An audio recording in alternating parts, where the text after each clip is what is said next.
Olá, meus queridos, sejam bem-vindos. Hoje eu vou falar um pouco com vocês de mobilidade. Eu vou trazer aqui algumas informações que são para pessoas iniciantes, principiantes que não sabem muito bem sobre o assunto ou como começar, né, fazer uma prática de mobilidade que seja cabível, né, que seja adequada ao seu corpo, adequada à tua rotina, adequada às tuas necessidades. Então, hoje eu vou falar exatamente com você que quer aprender um pouco mais sobre mobilidade para que vocês apliquem certos conhecimentos para qualquer exercício que vocês vão fazer. A primeira coisa, a mobilidade ela é super importante porque quanto mais mobilidade você tem, maior é a adaptação do seu corpo. Então, normalmente uma pessoa que tem uma boa mobilidade, ela vai saber exatamente o limite que ela pode ir, o quanto ela pode pegar de peso, o que ela não pode fazer. Até se ela vai além do limite, ela já vai entender que ela foi além do limite e ela não vai extrapolar. Por quê? Porque as pessoas que elas têm mobilidade, elas entendem que quando você ultrapassa a linha do aceitável, o seu corpo ele vai falar, ele vai dar um pequeno toque para você. E caso você ignore esse toque, vai ser um pouquinho maior. E a intensidade, né, desse incômodo, ele vai aumentar. Se você tem uma boa consciência corporal, que é o que vem normalmente com uma boa mobilidade, você vai entender a hora de parar do teu corpo. Então, você pode se colocar em situações em que você pode explorar, mas você nunca vai além daquilo que é adequado, que o seu corpo ele pode aguentar. Então, isso é muito importante. Segundo ponto, isso é um pouco polêmico, mas eu vou dizer aqui. Eu vou repetir, não há um movimento exatamente correto, uma verdade absoluta de um movimento para ser replicado para todas as pessoas. Isso não existe, porque cada corpo é um corpo. Então, mais uma vez, se você tem mobilidade, você vai saber adequar o exercício à tua capacidade, à tua dinâmica fisiológica, à tua dinâmica muscular. Então, isso vai ser uma prática integrativa. Então, se você entende, se você tem uma boa mobilidade, você não vai, né, ser dirigido por, né, esse falso discurso de que você tem que fazer dessa maneira ou dessa maneira. É claro que, como professora, eu sempre tento indicar posições que são mais seguras, né, para o aluno, até que ele ganhe essa consciência corporal e ele mesmo possa corrigir em si mesmo o que lhe é adequado ou não. Até porque, por exemplo, são alguns pontos que a gente tem que se manter numa estrutura para poder, depois dessa estrutura, transcender a estrutura. E aí você mesmo vai adequar a forma com a qual o seu corpo se reconhece, se identifica e tem uma maior resposta a determinados estímulos de exercícios ou de qualquer coisa que seja. Terceira coisa, super importante. Se você quer começar a sua mobilidade, exercícios de mobilidade, é muito importante vocês começarem com movimentos orgânicos. E desde a extremidade do corpo de vocês até um ponto, por exemplo, de tensão. Porque a mobilidade, ela se refere a capacidade, né, de você explorar ângulos de movimentos em determinadas partes do seu corpo. Claro, a gente vai trazer a mobilidade referente à tensão. Se você quer praticar mobilidade, normalmente você vai se encontrar com tensão. Normalmente o seu corpo ele vai estar rígido. Normalmente você vai sentir ali que não movimenta muito, que está travado. O que isso quer dizer? Isso quer dizer que tem uma tensão ali no teu corpo que foi sendo criada, foi sendo nutrida, foi sendo enrijecida cada vez mais. Não só pelo, claro, estilo de vida, mas também pelos alimentos inflamatórios, um monte de outras questões que eu não vou entrar nesse vídeo agora. Quando vocês começam o exercício de mobilidade, vocês têm que começar pela extremidade. Então, não vai ali naquele ponto que você mais tem tensão.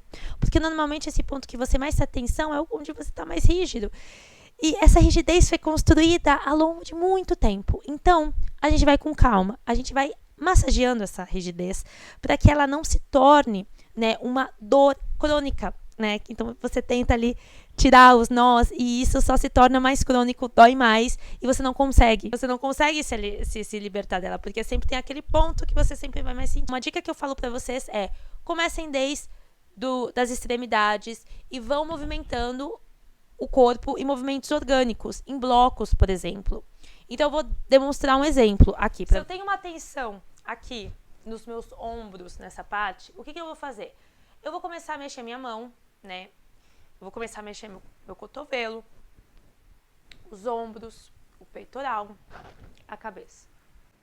E vou respirar nesse movimento.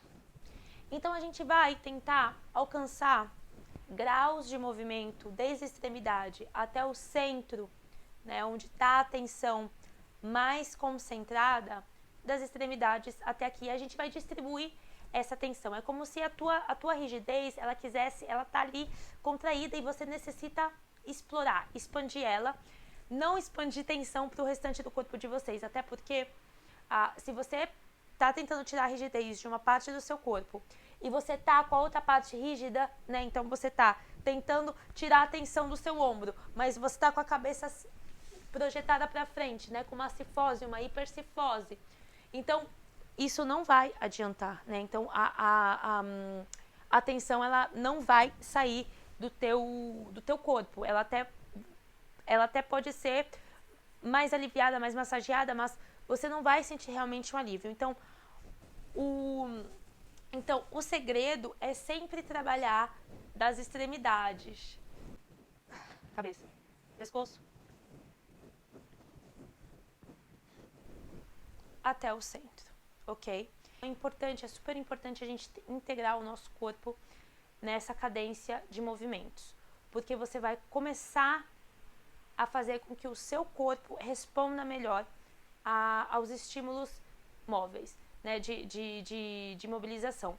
Outra coisa, depois dos exercícios orgânicos também que a gente pode falar que são movimentos orgânicos que hoje a gente vai fazer uma espiral, hoje a gente vai fazer um círculo, mas aí a gente sempre vai estar ali movimentando de uma forma não mental, né? Então é realmente fazer movimentos para você sentir todo o aspecto, todo o espectro da cadência dessa musculatura, né? Então aqui na cervical, então a gente vai explorando os diferentes ângulos da postura, né? Então a gente vai ali, então principalmente ali mobilizando as vértebras do tórax, né, para frente, para trás, acoplando a cabeça. Depois que a gente faz alguns minutos dessa movimentação orgânica, o exemplo que eu dei foi aqui na parte superior do tórax, né? Se fosse no quadril, a gente começa com os pés, calcanhares, joelhos, né? A gente vibra assim um pouquinho no quadril, e aí a gente começa a movimentar, sentir a cadência do quadril.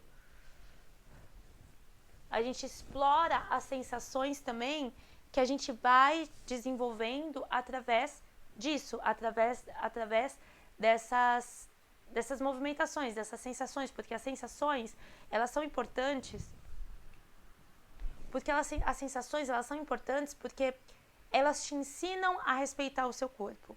Então, com as sensações, a gente vai também respirando. A respiração é muito importante porque vai marcar o ritmo o qual você vai movimentar o seu corpo. Se você está com uma movimentação acelerada, né, uma hiperventilação, você vai notar que o seu corpo ele não vai ter o mesmo desempenho se você tem umas respirações profundas e largas. Então, isso você já nota a diferença no teu corpo. Então, é também a associação da respiração com o movimento. E aí a gente vai explorando também a cadência do quadril. Então, a gente pode fazer isso em pé também. Se a gente faz em pé com o quadril, a gente vai explorando aqui a virilha. Então, se eu sinto aqui na lombar, o que eu vou fazer? Eu vou fazer um movimento, né, de encaixe aqui na pelvis. Eu vou explorar o movimento de encaixe, eu vou explorar o movimento de neutralidade e uma leve curvatura aqui na lombar. Normalmente, se você tá com a lombar doendo, esse exercício de curvatura, né, de ampliação da curvatura da lombar, não é o adequado. Você tem que manter ali a pelvis encaixada para que você possa manter a estabilização dessa área do seu tronco, do seu quadril. Então, a gente vai explorando também essa área do quadril através das extremidades também. Então, toda essa parte também a gente envolve o core, que envolve o core, não só o abdômen, como o transverso, a parte interna da coxa, do glúteo, toda essa parte do core que faz a mobilidade, né? A tração, a mobilidade das pernas, que faz para explorar o core. A gente vai movimentar lateralmente, né? Então, se eu quero trabalhar com core, eu vou começar trabalhando a lateralidade do meu corpo, né? Então, aqui a gente vai também, né, trabalhar as pernas, a lateralidade. Isso são só alguns exemplos que eu demonstro para vocês, para que vocês possam explorar mais a extremidade do que a parte mais para que vocês possam explorar mais a extremidade, né, do corpo de vocês, para vocês não irem diretamente à área que vocês mais sentem tensão. Então a gente nunca trabalha a partir dessa área. A gente estabiliza, a gente movimenta organicamente e aí depois a gente pode trabalhar alguns exercícios específicos dependendo muito da crise, né, do tipo de crise que vocês dependendo do tipo de crise que vocês estão tendo. E na verdade nem crise, vai depender muito do tipo de dor que vocês tenham. Se vocês têm crise, normalmente é um descanso e uma estabilização e um trabalho a mais com a respiração, né? Então aí se a gente vai adequar esses modelos de trabalhar com mobilidade, a gente vai sempre a partir daí. A gente vai das extremidades para o movimento, para exercícios de alongamento que estejam estimulando a cadeia muscular que vocês querem trabalhar, né? Então, é isso, meus queridos. A dica de hoje foi essa. É isso, muito obrigada.